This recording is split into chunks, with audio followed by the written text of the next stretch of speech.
Welcome back to PJGH Education. My name is Stephen, and today we're continuing our series on the Acts of the Apostles. This is episode 44, Acts 27 verses 1 to 44, authority.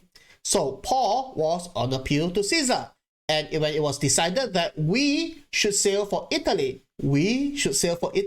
who are we? Well, that would be the author, Luke, joining Paul's trip to Rome. Now, Luke probably served as Paul's secretary and part of his legal defense team. Luke had patiently and meticulously kept record of the proceedings of the trial that Paul had under various procurators and also even under examined by King Agrippa, and they all came to the conclusion that he was innocent of any crime. So those chapters, the previous chapters, probably served as some kind of part of Paul's submissions to Caesar's court, and we can infer that Paul was successful in his appeal. That is why Luke bothered to cap those notes, because it worked and would be useful to convince someone like Theophilus that Christianity is above board. It doesn't contradict with being a Roman citizen or even a Roman official. So when it was decided that we should sail for Italy, they delivered Paul and some other prisoners to a centurion of the Augustan cohort named Julius. So who was in charge? Who has authority? Julius, the Roman centurion. What about Paul? Who was he? He was a prisoner, a lowly prisoner at this point. And embarking in a ship of Adramyttium, which was about to sail to the ports along the coast of Asia, we put to sea, accompanied by Aristarchus, a Macedonian from Thessalonica. The next day, we put in at Sidon, and Julius treated Paul kindly and gave him leave to go to his friends and be cared for. So Julius knew, everybody knew, that Paul was innocent of any crime, and so Julius treated him well. Way to go, Julius, you are in charge. And putting out to sea, from there we sailed under the lee of Cyprus because the winds were against us. This is actually an omen of what was to come, but at this point, nothing to worry about, nothing that the sailors and the Roman centurion, Julius, couldn't solve. The winds were against you. Sometimes that happens. And when we had sailed across the open sea along the coast of Cilicia and Pamphylia, we came to Myra in Lycia. There, the centurion found a ship of Alexandra. Again, he's in charge of the prisoners, and he found a ship that was sailing for Italy and put us on board. Now, we sailed slowly for a number of days and arrived with difficulty off Cnidus. And as the wind did not allow us to go farther, we sailed under the lee of Crete off Salmon. Coasting along it with difficulty, we came to a place called Fair Havens, near which was the city of Lasea. Look at the distance between Cnidus and Salmon and Fair Havens. Not very far if you think about it, but it took a number of days to get there. They were significantly delayed because the winds were against them. The wind did not allow them to go further, actually. So it was with great difficulty that they sailed. Still, our friend Julius was in control. It's not something that was insurmountable with great effort. So they did it. They reached Fair Havens. Since much time had passed and the voyage was now dangerous because even the fast was over already, that means we're talking about late September, early October, and if you continue to sail after that, you may meet real trouble at sea. Paul advised them, saying, "Sirs, I perceive that the voyage will be with injury and much loss." Maybe you say that maybe Paul was being prophetic here, but it doesn't have to be that. Paul was really familiar with the Mediterranean Sea. He had been on multiple missionary journeys across the Mediterranean Sea, he knew the winds and the storm. Like, this is after Yom Kippur, so we're talking about late September, early October. It's not good. So the voyage will be with injury and much loss, not only of the cargo and the ship, but also our lives. But the centurion paid more attention to the pilot and to the owner of the ship than to what Paul said. After all, Paul was a tent maker and he's a prisoner. You know, he's got no status here. Who cares what Paul said? Let's ask the professionals, the pilot, the owner of the ship. Surely they know better. Surely their judgment will be better than Paul's judgment. So the centurion paid no attention to him, paid attention to what the pilot said and what the owner of the ship said. He's in control. No, because the harbor was not suitable to spend the winter in, the majority decided to put out to sea from there. So not only did he consult the pilot and the owner of the ship, he consulted more people, and the majority voted here. A bit of a democracy going on. So it's a collective decision to put out to sea from there, on the chance that somehow they could reach Phoenix, the harbor of Crete on the west side of Phoenix, facing both southwest and northwest. To spend the winter there, it's more suitable at Phoenix. Now, when the south wind blew gently, so that's good news. The south wind was blowing gently, supposing that they had obtained their purpose. They weighed anchor and sailed along Crete, close to the shore. They knew what they were doing, right? I mean, we don't want to go crazy and go deep into the Mediterranean, far into the Mediterranean Sea, but that we sail along the shorelines. Surely there's no problems with that. We know what we're doing. We're the professionals, we're the experts. But soon, a tempestuous wind called the northeaster struck down from the land, and when the ship was caught and could not face the wind, we gave way to it and were driven along. So the wind was blowing from the land, and so they couldn't sail back northward towards Phoenix, northwestward towards Phoenix. In fact, they were sailing further and further away from Crete. They were blown away. And we gave way to it and were driven along. Running under the lee of a small island called Cauda, we managed with difficulty to secure the ship's boat. After hoisting it up, they used supports to undergird the ship. A lot of detail here. Clearly, Luke was present there, and it was a frightening experience that he had, and it's very vivid in his mind. Then, fearing that they would run aground on the Syrtis, they lowered the gear, and thus they were driven along. Since we were violently storm-tossed, they began the next day to jettison the cargo. So they felt that there's still something they could do about it, right? They could still exert their own effort, their own strength, based on their own wisdom and experience, how to overcome the storm, the violent storm. And on the third day, they threw the ship's tackle overboard with their own hands in a kind of a last-ditch effort to save the ship and themselves, when neither sun nor stars appeared for many days, and no small tempest lay on us. All hope of our being saved was at last abandoned.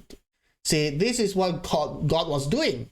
He was bringing them to the breaking point, to the point where they had given up all hope.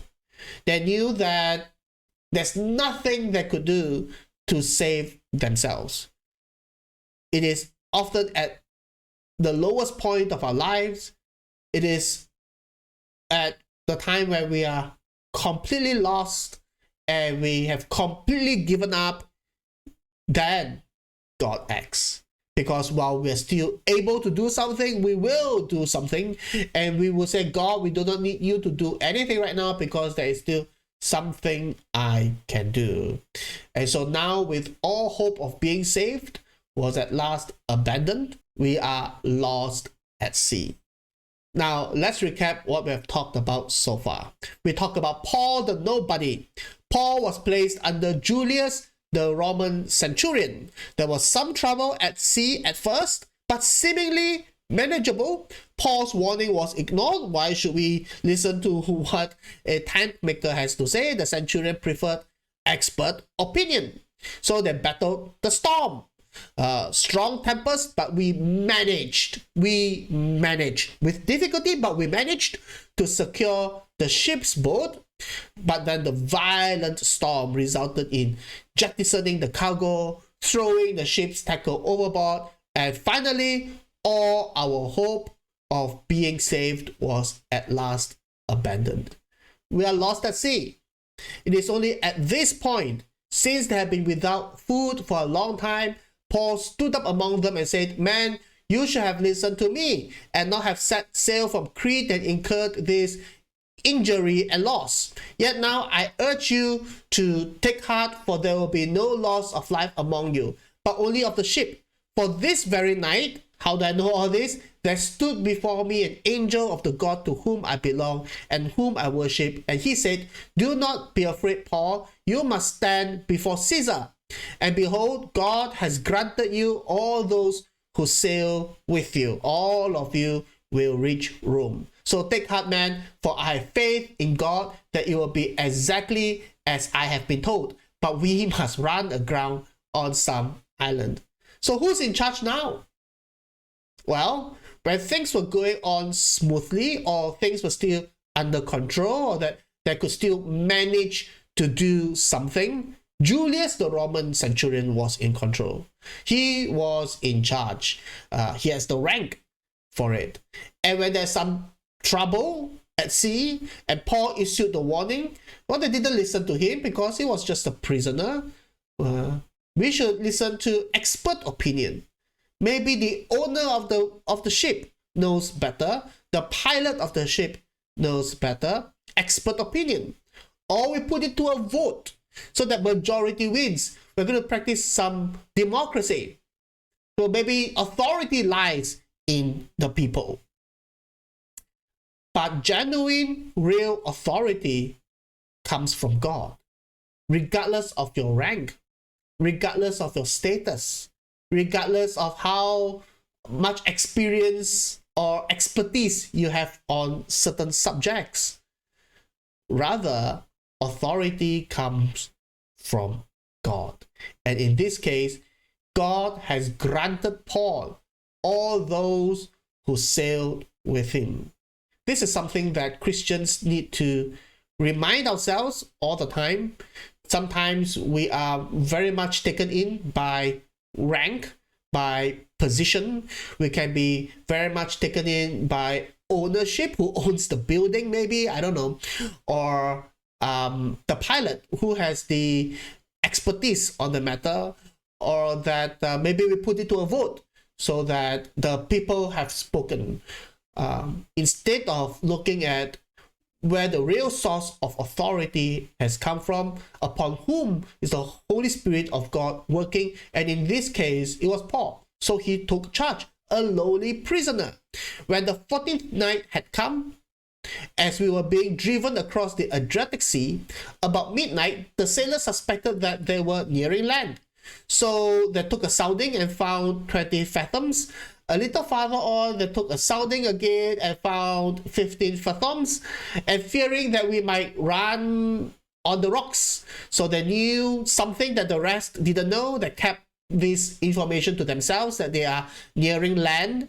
They let down 4 anchors from the stern and prayed for day to come. And as the sailors were seeking to escape from the ship and had lowered the ship's boat into the sea under pretense of laying out anchors from the bow, Paul knew exactly what was going on. He said to the centurion, and he ordered the soldiers, really, he's in charge now, "Unless these men stay in the ship, you cannot be saved."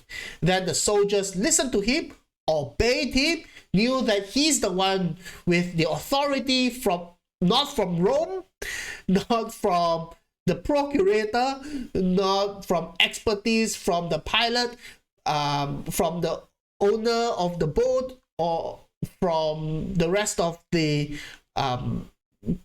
passengers in the ship, but the authority now rests with this prisoner.